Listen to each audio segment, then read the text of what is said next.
नमो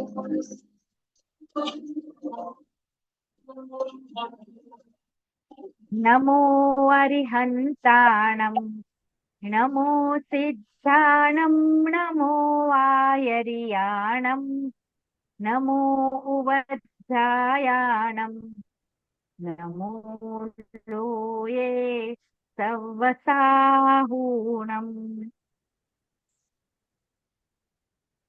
पिछली कक्षा जय में हमने, जय जिनेन्द्र, पिछली कक्षा में हमने आत्मा परमात्मा लेसन शुरू किया था, वितराग विज्ञान भाग 1 का है। उसका 1-2 मिनट में रिवीजन करके फिर आगे देखेंगे।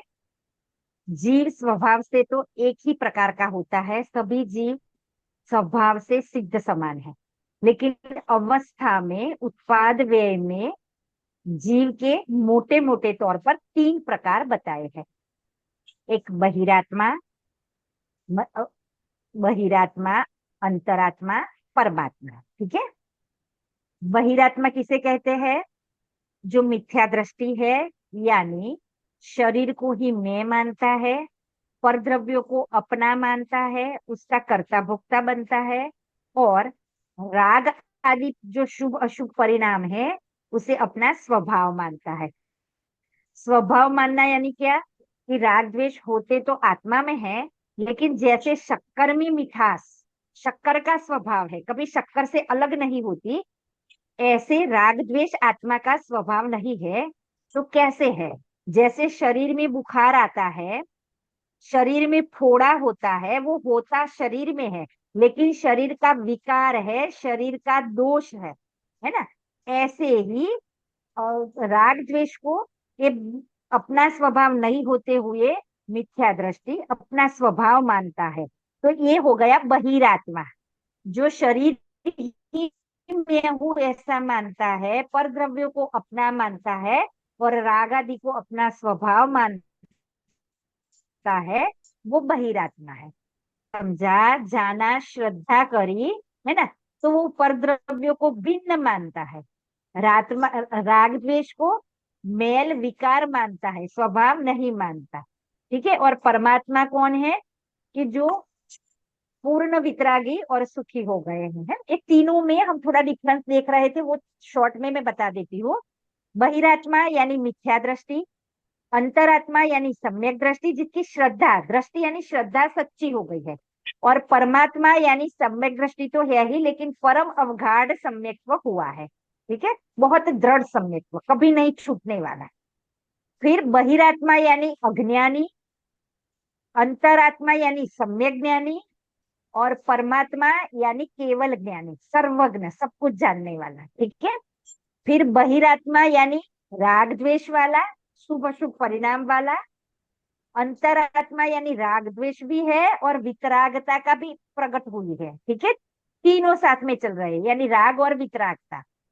और परमात्मा यानी पूर्ण वितरागी, अब राग नहीं रहा। बहिरात्मा यानी दुखी, ओनली दुखी। अंतरात्मा यानी सुख दुख दोनों मिश्र अवस्था चल रही है। जैसे जितना राग है उतना दुख है, और जितनी वितरागता है उतना सुख है। ये ऐसा क्यों बोल रही हूँ? क्योंकि उसके बहुत सारे भेद पड़ रहे हैं, हम देखने वाले हैं। ठीक है। तो बहिरात्मा यानी सिर्फ दुखी, अंतरात्मा यानी सुख दुख की मिश्र अवस्था, और परमात्मा यानी पूर्ण सुखी, पूर्ण सुखी। ठीक है। फिर हाँ, अब अज्ञान अज्ञान पे ले लिया है ना, सुख दुख पे ले लिया, राग वितरागता में और श्रद्धा श्रद्धा, है ना। ये भेद हमने देख लिए, बहिरात्मा, अंतरात्मा और परमात्मा के। ठीक है। इसके गुण स्थान बता देती हूँ। पहला गुण स्थान है बहिरात्मा का, दूसरा और तीसरा गुण स्थान मिश्र अवस्था के होते हैं, उसकी चर्चा थोड़ी सूक्ष्म है, इसलिए अभी इसमें नहीं जाते।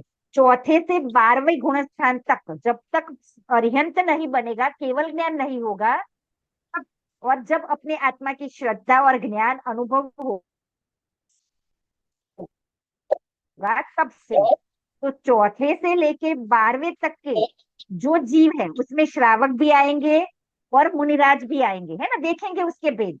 भी तो पहले बहिरात्मा यानी अज्ञानी, जो पहले गुण स्थान वाला, अंतरात्मा यानी चौथे से 12वें गुणस्थान वाले सभी अंतरात्मा है, ठीक है, उसके भेद आगे देखने वाले हैं। और परमात्मा यानी 13वां 14वां गुणस्थान अरिहंत भगवान का है, और गुणस्थान से रहित, गुणस्थान से पार हो गए ऐसे सिद्ध भगवान है, ठीक है। तो अरिहंत और सिद्ध जो परमात्मा है उनके 13वां 14वां गुणस्थान और गुणस्थान से रहित। तो हमने गुणस्थान देख लिए। तो ये तीनों के मोटे तौर पर हमने भेद देख लिए। अभी अंतरात्मा का स्वरूप हम देखने जा रहे हैं। यहाँ तक हमारा रिवीजन था, ठीक है। दूसरी बात, ये सारे भेद अवस्थाओं में है, स्वभाव में सबके बराबर है, ठीक। अब अंतरात्मा के कितने भेद पड़ते हैं? तो अंतरात्मा के 3 भेद पड़ते हैं। एक जगन्य अंतरात्मा, एक मध्यम अंतरात्मा और एक उत्तम अंतरात्मा, ठीक है। जगन्य, मध्यम और उत्तम। जगन्य यानी छोटा, मध्यम यानी छोटा भी नहीं बड़ा भी नहीं, मध्यम, ठीक है। और उत्तम यानी सबसे उत्कृष्ट अंतरात्मा, ठीक है। तो जगन्य अंतरात्मा कौन है?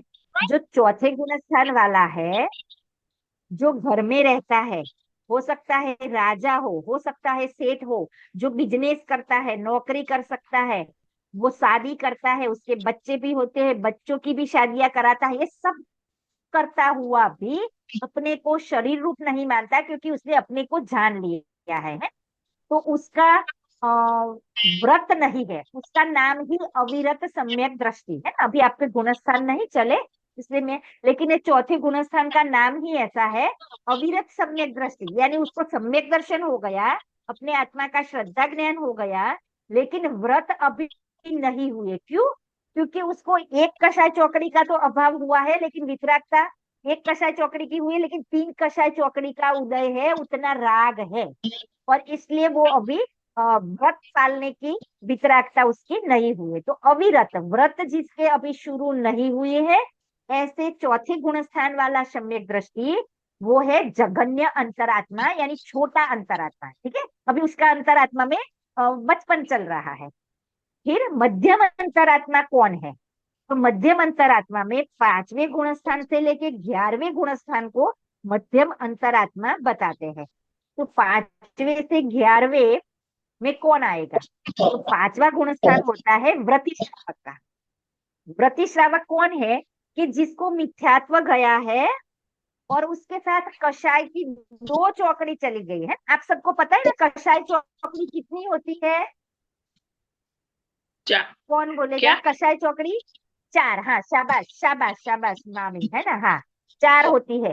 उसमें से चौथे गुणस्थान वाला जो था ना जगन्य, उसकी एक ही कषाय चौकड़ी कम हुई थी, और इतना राग उसका बाकी था। लेकिन अब पंचम गुणस्थान हुआ तो 2 कषाय चौकड़ी चली गई, और 2 कषाय चौकड़ी का राग है। ऐसी मिश्र अवस्था चल रही है सबकी, है ना, कुछ राग और कुछ वितरागता। तो जो चौकड़ी गई है उतनी उससे वितरागता है, और जितना राग बाकी है वो राग है। तो उसका कार्य भी दिखेगा वाला है, श्रावक के 12 व्रत और 11 प्रतिमाएं। क्यों? तो ये कौन पालेगा?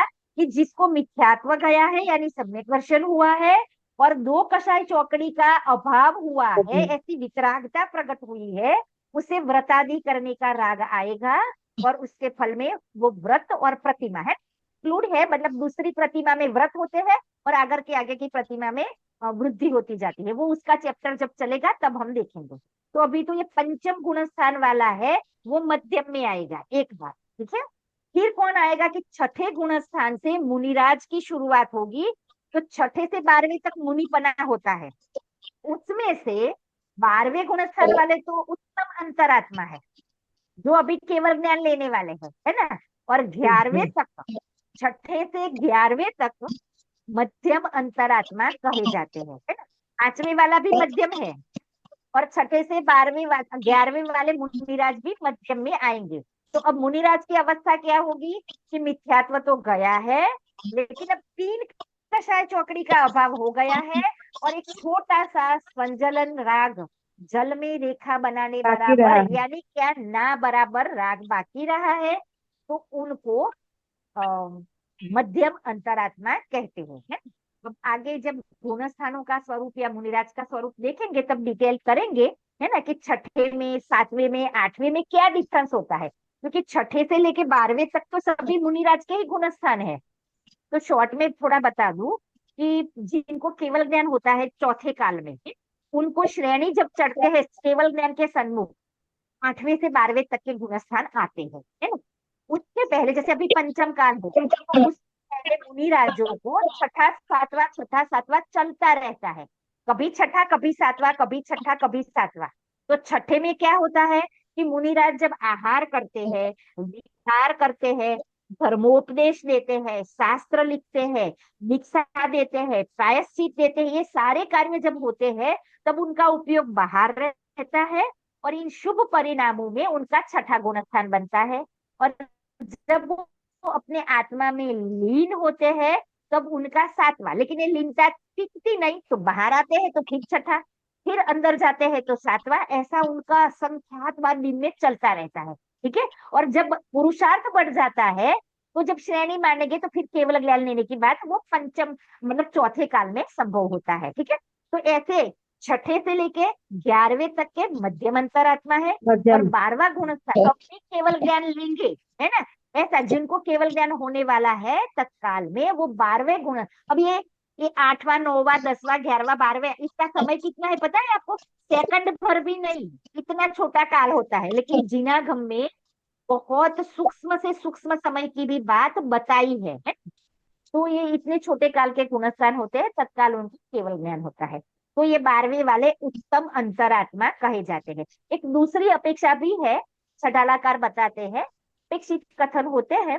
तो उसमें कोई कोई मुनिराज आचार्य ये भी बताते हैं कि 5वें और छठे वाले जघन्य है, और 7वें से 12वें वाले उत्तम है। 5वें और छठे वाले मध्यम है, और 7वें से 12वें वाले उत्तम है। ऐसी भी अपेक्षा पाई जाती है।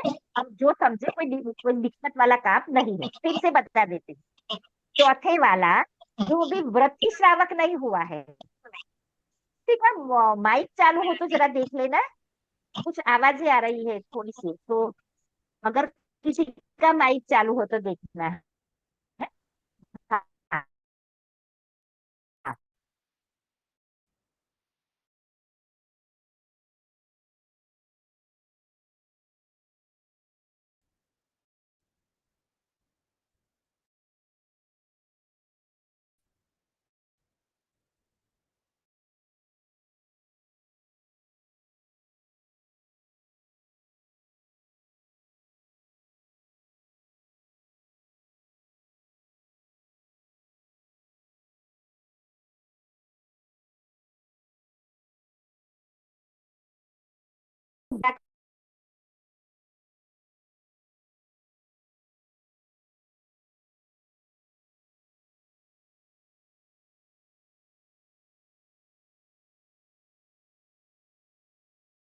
आवाज आ रही है बरोबर? हाँ ठीक है ना, आ रही है ना? हाँ। जब केवल ज्ञान होगा तो परमात्मा कहा जाएगा, है ना। परमात्मा का स्वरूप देखते हैं। देखो, अब दूसरा, ये गुणस्थान चढ़ने की विधि क्या है, कि भाई कैसे चौथा प्राप्त करे, कैसे पांचवा, कैसे मुनिराज बने, कैसे। तो देखो, विधि सब में एक ही है। पर के आश्रय से राग होता है, और अपने स्वभाव के आश्रय से वितरागता होती है। तो जाना, तो थोड़ी वितरागता हुई, और अपने में लीनता बढ़ाई, तो वितरागता बढ़ती है। तो प्रोसेस ये होगी, मुनिराज भी जब श्रेणी चढ़ने का पुरुषार्थ करेंगे, तो वो तो अपने में लीनता करेंगे, और कर्म कटते जाएंगे, और गुणस्थान बढ़ते जाएंगे। तो 13वां और 14वां गुणस्थान, जब किसी मुनिराज को केवल ज्ञान होता है ना, अरिहंत अवस्था आती है, तो 13वां गुणस्थान कहा जाएगा। उसके दो भेद होते हैं, है ना। देखो, परमात्मा के दो भेद है, पहले तो अरिहंत और सिद्ध।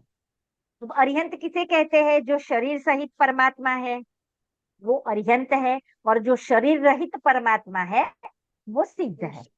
अरिहंत अवस्था छूट जाएगी, है ना, जब आयु पूर्ण होगा अरिहंत भगवान का, तो अरिहंत अवस्था यानी शरीर छूट जाएगा, कर्म छूट जाएंगे, और सिद्ध अवस्था आएगी। लेकिन अब सिद्ध अवस्था अनंत काल तक वैसी की वैसी, वैसी की वैसी चलती रहेगी, अनंत काल तक सुख भोगते रहेंगे।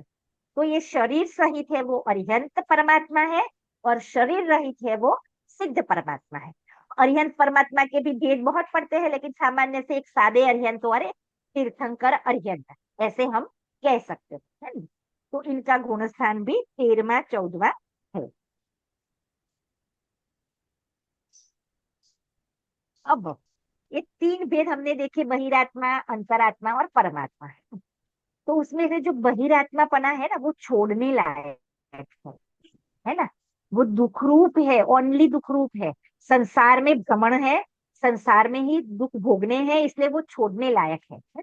और अंतरात्मा बनने लायक है, लेकिन अंतरात्मा में हमेशा रहना नहीं है। अंतरात्मापन से छोड़ के परमात्मा बनना चाहिए, है ना। तो बहिरात्मापना तो सर्वथा छोड़ने लायक है, अंतरात्मा प्रकट करके फिर परमात्मा बनना चाहिए, ऐसी श्रद्धा पहले करना है ना। देखो हम लोगों को ये लगता है अरे हम थोड़ी भगवान बन सकते हैं, या फिर हमें थोड़ी सम्यक दर्शन हो सकता है। लेकिन आप प्रथमान योग पढ़ोगे ना, हम लोग कल पढ़ रहे थे, वो स्टोरी ऐसी थी कि तीन तीन युगल, तीन व्यक्ति थे। एक महिला की एक पुरुष के साथ सगाई हुई, और वो कमाने के लिए बहुत सालों के लिए बाहर चला गया। तो वो कह के गया था कि मैं वापस 12 साल तक नहीं आऊं, तो इसकी सगाई आप किसी और से शादी कर सकते हो, उसके पिता से कह के गया था। और वो नहीं आया 12 साल तक। तो उसकी शादी तीसरा जो व्यक्ति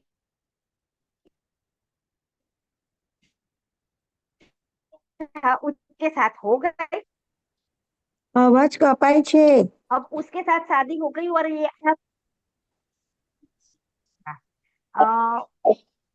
मैं अपनी फोटो बंद कर देती हूँ ताकि आपकी आवाज रुकना, है ना।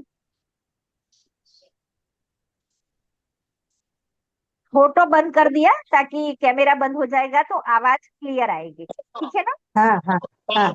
तो हाँ, वो व्यक्ति को उसने मार दिया है, जिसकी शादी हो गई थी दोनों को, तीसरे व्यक्ति ने मार दिया। और वो दोनों जो कपल थे, वो कबूतर कबूतरी के रूप में उत्पन्न हुए। और जो तीसरा व्यक्ति था, वो उसी आसपास के एरिया में बिलाड़ा बन के उत्पन्न हुआ। और पूर्व के बैर के संस्कार के कारण उस बिलाड़े ने उस कबूतर कबूतरी को मार दिया। फिर अगले भाव में वो कबूतर कबूतरी कहीं श्रावक मतलब स्त्री पुरुष बने, और पूर्व भव के संस्कार से उनकी फिर से शादी हुई। लेकिन किसी अवधिज्ञानी मुनिराज से उन्होंने अपने पूर्व भव जाने, तो उनको वैराग्य हुआ और दोनों ने दीक्षा ले ली। अब दोनों ने दीक्षा ले ली, तो जिस जंगल में वो विचर रहे थे, वहीं पर वो भील बना था। कौन? वो बिलाड़ा और वो व्यक्ति। तो उसने फिर से पूर्व के बैर के कारण उन आर्य का और मुनिराज को जला के मार दिया। कितना जरासीन, कितना पाप कर रहा है। अब वो इस महापाप के कारण नरक गया। और वो आर्य का और मुनिराज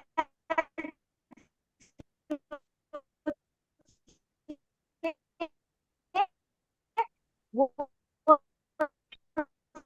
समता पूर्वक देह छोड़ के स्वर्ग गए। अब इन लंबा आयु बांधा एकदम मन, और उसको अपने पूर्व भव जानने में आए। इससे उसे वैराग्य हो गया, और उसने दीक्षा ले ली, सम्यक्त्व प्राप्त किया। और सुनना, वो मुनि अवस्था में विराजमान थे। कौन? वो व्यक्ति जिसने अब तक मारता आया था, है ना, वही जो दरिद्र हुआ था। वो देव देवी आए तो इनके मुनिराज के दर्शन करे, और पूछा कि हे प्रभु, आपने इतनी छोटी उम्र में दीक्षा कैसे ले ली? तो उनको तो पता चला था विज्ञानी मुनिराज से पूर्व भव, तो उसने अपने सारे पूर्व भव बताए। तो वो दोनों देव देवी थे, वो तो अभिज्ञानी होते हैं। तो उन्होंने कहा अरे जिस आज तक आपने जिसको मारा वो हम दोनों ही है ना। फिर उनके दर्शन पूजन करके वो तो स्वर्ग चले गए, और वो मुनिराज ने उसी भव से केवल ज्ञान ले लिया। सोचो जरा, है ना, कि तीन तीन भव से जो इतना पाप करता आता था, नरक गया, है ना, और सुधरा तो एक भव में केवल ज्ञान ले लिया है। ऐसे तो अनेक अनेक प्रथमान योग की सत्य कथाएं आपको मिलेगी, कि जागा तो भगवान बनने में देर नहीं है ना। तो हम सम्यक्त्व भी प्राप्त कर सकते हैं, और कुछ भवों के बाद हम भी केवल ज्ञान भी प्राप्त कर सकते हैं। तो ये कोई घबराने की बात नहीं है। देखिए, अच्छा आप टारगेट रखो और ऐसा पुरुषार्थ करो तो जरूर काम होगा। तो बहिरात्मापना छोड़ना है, अंतरात्मा प्रकट करना है और परमात्मा बनना है। बढ़िया। तो इसे शास्त्र की भाषा में कहे तो छोड़ने लायक होता है हे, प्रकट करने लायक होता है उपाय, है ना। तो बहिरात्मापना हे है, अंतरात्मापना उपादेय है आगे। और परमात्मापना परम उपादेय है। देव देखो, उपाधि। हाँ है उपादेय। अभी मैं कैमरा चालू करती हूँ, अगर कोई आवाज कटे तो फिर से बोल देना है थोड़ा। हाँ,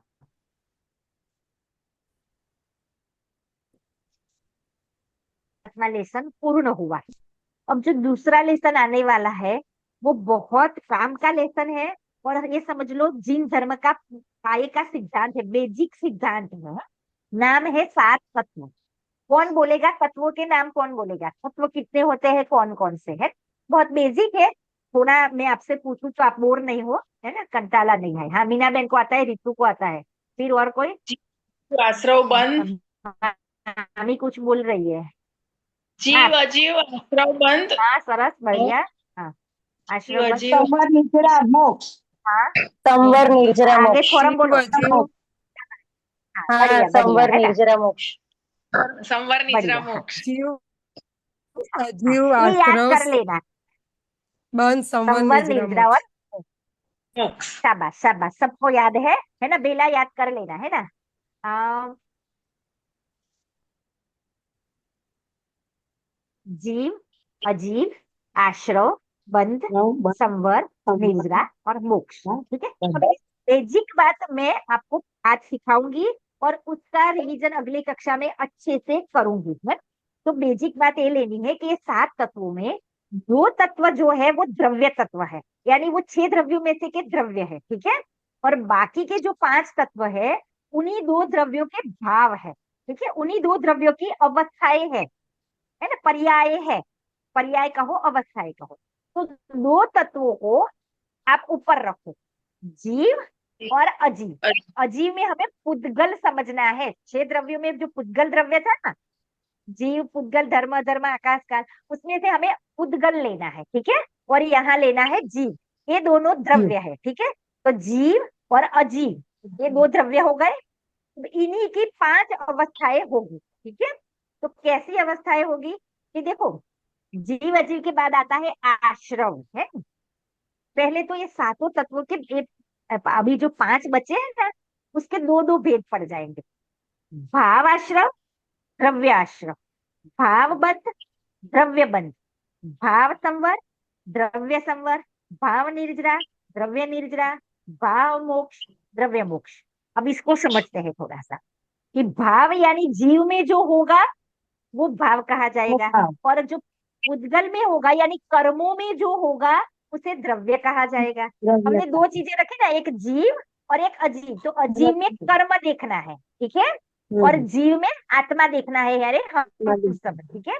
हाँ हमने दो द्रव्यों को, दो तत्वों को ऊपर रखा, एक जीव एक अजीव। अजीव में हमें कर्म समझना है और जीव में हमें आत्मा यानी हम, ठीक है।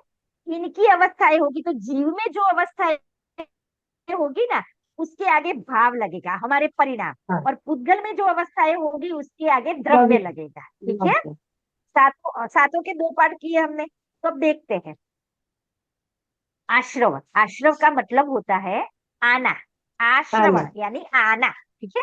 हाँ तो क्या आना, जीव में शुभ अशुभ परिणाम का आना भाव आश्रम है, ठीक है। हमें जो राग होता है पूरे दिन 24 घंटे, शुभ अशुभ भाव, पूजा के भाव, स्वाध्याय के भाव और खाने पीने के भाव, घूमने फिरने के भाव, जितने भी भाव वो सब क्या है, शुभ और अशुभ दोनों ही जीव के परिणाम, वो भाव आश्रव है, ठीक है। परिणामों का आना।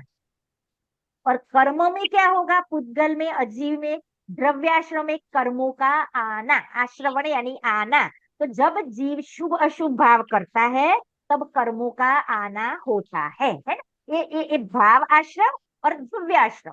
समझ में आया, आश्रम यानी आना तो जीव में शुभ अशुभ परिणाम आते हैं तो कर्म आते हैं, तो वो द्रव्य आश्रम होता है। जब भाव आश्रम होता है तो द्रव्य आश्रम तो होता है। समझ में आ द्रव्य गया इतनी बात है ना? द्रव्य बात बोले यानी कर्म की स्थिति समझना, और भाव बोले यानी जीव के परिणाम समझना है। फिर अब क्या होगा कि जीव शुभ अशुभ शुभ अशुभ शुभ अशुभ ही कर रहा है। कब से? अनादिकाल से आज तक, है ना? तो उसको उसमें अटका हुआ है, उसे कहेंगे भाव बंध। उसी में लगा हुआ है, उसे कहेंगे भाव बंध। और यहाँ क्या होगा कि वो जो हो रहा है ना शुभ अशुभ, इससे कर्म आत्मा के साथ जुड़ जाते हैं, उसके प्रदेशों तो के बंद साथ था। चिपक जाते हैं। एक शब्द समझने के, उसे कहेंगे द्रव्य बंध, है ना? शुभ अशुभ हुए तो कर्म आए, और शुभ अशुभ करता ही रहा तो कर्म बंध गए। ठीक है, तो द्रव्य बंध, द्रव्य भाव बंध, द्रव्य बंध है। ठीक है, अब क्या होगा? अब ये जो जीव है ना, कहीं ना कहीं उससे सच्चे वितरागी देव मिले, वितरागी गुरु मिले, या जिनवाणी सुनने को मिली, कुछ न कुछ ऐसा मिला जिससे उसे मैं कौन हूं ये समझ में आ गया। तो अब क्या होगा कि अब उसके थोड़े से राग द्वेष कम होंगे और वितरागता का अंश प्रकट होगा। तो इससे क्या हुआ, देखो इसको पहले उदाहरण से समझ क्या, एक उदाहरण से समझते हैं चलो अच्छे से। ठीक, एक है बोट, नाव। नाव सबने देखी है, ठीक है, और उसमें बैठा है एक व्यक्ति। नाव है वो जीव तत्व है, उद्गल तत्व है, और व्यक्ति बैठा है वो जीव तत्व है। ठीक है, क्या हुआ कि वो व्यक्ति बीच समंदर में, बीच सरोवर में, जहां पर भी वो जा रहा है, अब उसकी नाव में एक छोटा सा पड़ गया छेद, है? छेद पड़ गया तो अब क्या होगा, पानी अंदर आया। आएगा, है ना? हाँ, तो ये जो पानी का अंदर आना हो रहा है वो समझ लो आश्रव हो रहा है? आश्रव, कर्म आना यानी पानी आ रहा है ना? फिर वो छेद है ना, वो समझ लो उसके कारण, यानी भाव छेद है, उसके कारण पानी आ रहा है। उदाहरण है ना? उदाहरण को उदाहरण की तरह समझना। तो वो पानी आ आकर क्या हो रहा है, नाव में इकट्ठा हो रहा भर है, गए। तो उसे कहेंगे बंध, है ना? फिर उस व्यक्ति को सद्बुद्धि आई कि अरे, इसे तो मैं डूब रहा हूँ, मुझे कुछ करना पड़ेगा, है ना? तो उसने पहले क्या किया, उस हॉल को बंद करने का प्रयत्न किया। तो वो हॉल पूरा तो बंद नहीं हुआ, लेकिन इसका बड़ा हिस्सा बंद हो गया, बहुत बड़ा हिस्सा बंद हो गया, यानी पानी आना बहुत ज्यादा रुक गया, है ना? रुक गए। थोड़ा सा ही आ रहा है, बहुत ज्यादा रुक गया। लेकिन इतने मात्रा से चलेगा नहीं, उसको समझ में आ रहा है कि नाव में जो भर गया है ना, उससे पानी उसको खाली करना मैं पड़ेगा। डूब सकता। हाँ, तो देखो जो रुक गया ना, पानी आना रुक गया, उसे कहेंगे संवर। कर्म बस। आना रुक गया, उसे कहेंगे संवर, यानी रुकना, है ना? संवरण यानी रुकना। अब रुक। वो क्या करता है कि अब पानी भर गया है, डूबना नहीं है, तो कोई बर्तन लेके किसी प्रकार से वो पानी खाली को भर करेगा। करके बाहर डाल रहा है ना, नाव से बाहर डाल रहा है। देखो छेद तो कम हो गया है लगभग 99%, और पानी जो भरा है उसको भी निकाल निकाल कर बाहर डाल रहा है। तो जितना पानी जा रहा है ना, उसे कहेंगे निर्जरा, निर्जरित होना जरा यानी निकल जाना, है ना? तो वो कर्म पानी निकला, यहाँ समझो कर्म निकल रहे थे। ठीक है, निकल गया। और फिर नाव बिल्कुल उसने खाली कर दी, वो छेद भी पूरा भर दिया और नाव बिल्कुल खाली कर दी, है ना? तो तो अब क्या हो गया, मोक्ष, है ना? मोक्ष। मोक्ष का मतलब ही होता है मुक्त होना, खाली होना, है ना? तो ये हम्म। हो गया पानी से नाव खाली। देखो यहाँ हो गया नाव का मोक्ष, लेकिन हमें करना है अपना मोक्ष, है ना? नाव का हमारा नहीं, परामर्श। इसलिए हमें हाँ। हाँ अपने में समझना पड़ेगा, है? अपने में समझते हैं। पहले जीव, उद्गल यानी कर्म यहाँ, है ना? जीव के परिणाम यानी आश्रव, बंध, संवर, निर्जरा, मोक्ष, भाव, और उद्गल में परिणाम द्रव्य, आश्रव, बंध, संवर, निर्जरा और मोक्ष। ठीक है, अब पहला फिर से बता रही हूँ, मैं अगली कक्षा में पूछूंगी, है ना? थोड़ा थोड़ा याद रखना।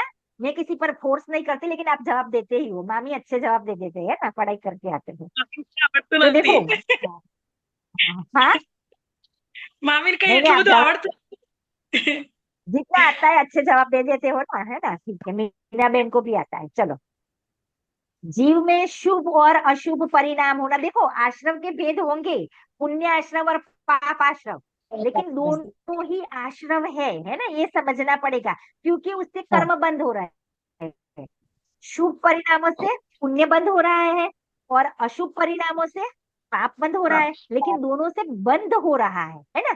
और बंद हो रहा हाँ, है यानी संसार है, ठीक है। तो शुभ अशुभ परिणाम जीव के हो रहे हैं वो भाव आश्रम, और उस समय कर्म आ रहे हैं वो द्रव्याश्रम। फिर जीव द्रव्याश्रम। उसी में अटका है वो भाव बंद, और कर्म आत्मा से जुड़ जाते हैं, बन जाते हैं, वो है द्रव्य द्रव्य, बंधन, ठीक है। द्रव्य बंध। अब यहाँ जीव का जागना यानी सम्यक दर्शन होना जरूरी है ना। हम्म। क्यों? क्योंकि हम्म। संवर सम्यक दर्शन होने पे होगा है। देखो एक आगे चर्चा करते जाएंगे, लेकिन अभी उसको क्या हुआ, अपना परिचय हुआ, अपना ज्ञान हुआ, अपने का अपनी अनुभूति हुई, तो एक चौकड़ी चली गई, उतना राग चला गया और उतनी वितरागता उत्पन्न हुई, है ना। इसलिए पूरा हॉल नहीं बंद हुआ, लेकिन बहुत बड़ा हिस्सा अभी हॉल बंद हो गया, यानी कर्म आना रुक गए। इसे ठीक कहेंगे है। भाव संवर, यानी जीव बस। को शुद्धि की उत्पत्ति होना, वितरागता की उत्पत्ति होना, और अशुद्धि की हानि होना, यानी राग की कमी होना, है। ये दो अवस्था से होगी। वितरागता होगी तो राग कम होगा, राग कम होगा उतनी हाँ, वितराग। तो ये संवर किसे कहेंगे, भाव संवर किसे कहेंगे, कि शुद्धि की उत्पत्ति होना, अशुद्धि की हानि होना, ये दोनों एक ही बात है। उसे कहेंगे भाव संवर। ये किसमें हुआ, जीव में। तो कर्मों में जीव क्या में होगा, कि कर्म द्रव्य आना रुक संबंध। जाएंगे। हाँ, द्रव्य हाँ। संवर बहुत बड़ा हिस्सा। ये कितना हिस्सा रुकेगा, ये बताओ। धवला जी सतखंडागम की टीका, उसमें लिखा है 99% कर्म आना रुक जाते हैं इस परिस्थिति में। अभी तो घर में रह रहा है और 99 कर्म आना बंद, परसेंटेज कर्म आना रुक जाते हैं, ठीक है। पहले के भरे हुए हैं लेकिन रुक गए, तो उसे कहेंगे द्रव्य संवर, यानी नाव का जो होल था, छेद था, उसे बंध पूरा गया। किया उसने, है ना, बंद कर दिया।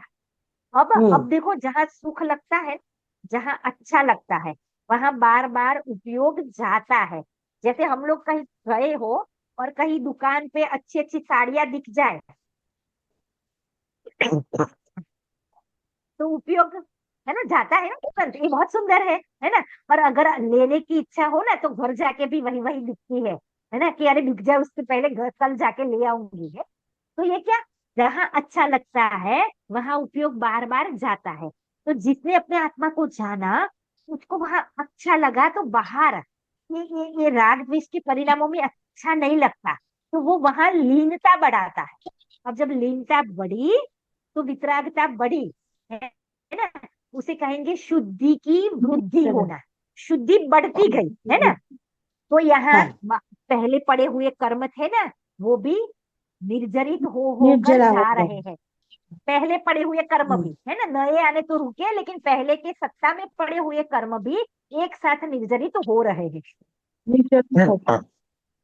लेकिन साथ में बंद भी चालू है ना। शुभ भाव जब तक है तब तक बंद हाँ, भी चालू है, क्योंकि मैंने चालू पहले ही है। कहा था कि हॉल पूरा बंद नहीं हुआ है, क्षेत्र पूरा बंद नहीं हुआ है, इसलिए तत्काल मोक्ष नहीं होगा, कुछ समय कुछ वक्त जाएंगे। फिर क्या होगा, देखो, पहले था शुभ अशुभ परिणाम, यानी मलिनता अशुद्धि भावाश्रम। फिर हो गए उसी में अटका हुआ है भाव बंध। फिर सम्यक दर्शन हुआ, आत्मा का अनुभव हुआ, शुद्धि की उत्पत्ति हुई, है ना, भाव संवर। फिर शुद्धि की वृद्धि हुई, भाव निर्जरा। अब क्या होगा, कि उसी में लीन हो गया पूर्णता, यानी पूर्ण वितरागता हो गई, मोक्ष। पूर्ण शुद्धि हो गई, है ना। तो पूर्ण शुद्धि यानी भाव मोक्ष। तो अब यहाँ मोक्ष। क्या होगा, कर्म कितने हो गए, जीरो हो गए, नए आना भी रुक गए, और पहले थे वो सारे भी नष्ट हो गए, तो कर्म हो गया। जीरो हो गए। उसे कहेंगे द्रव्य मोक्ष, द्रव्य द्रव्य से मोक्ष। भी और भाव से भी मोक्ष हो गया, है ना।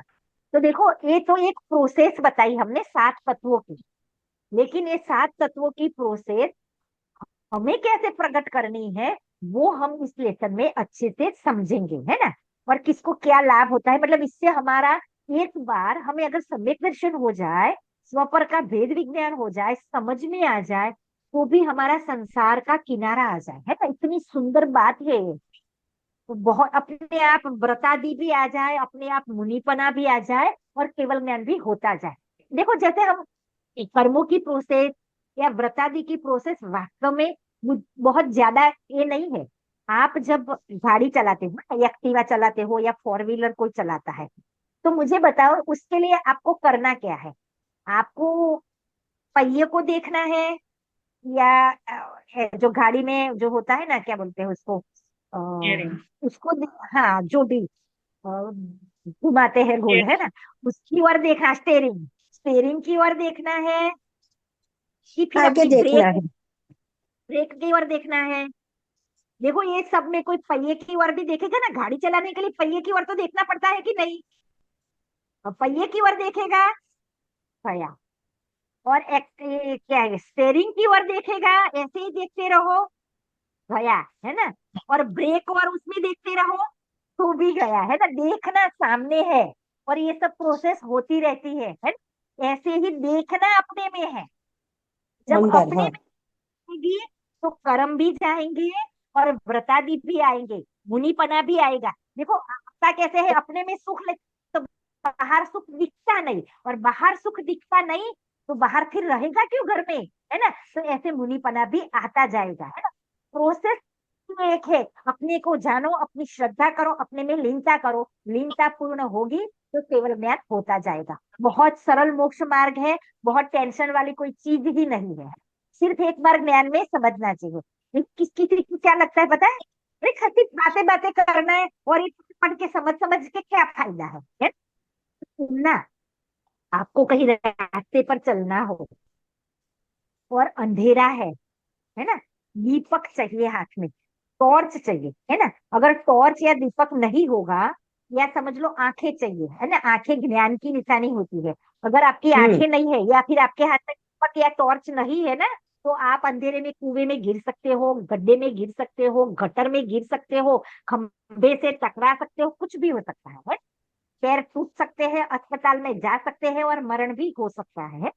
तो ये जो जिनवाणी है, ये जो ज्ञान है, समझ है, ये दीपक का काम है।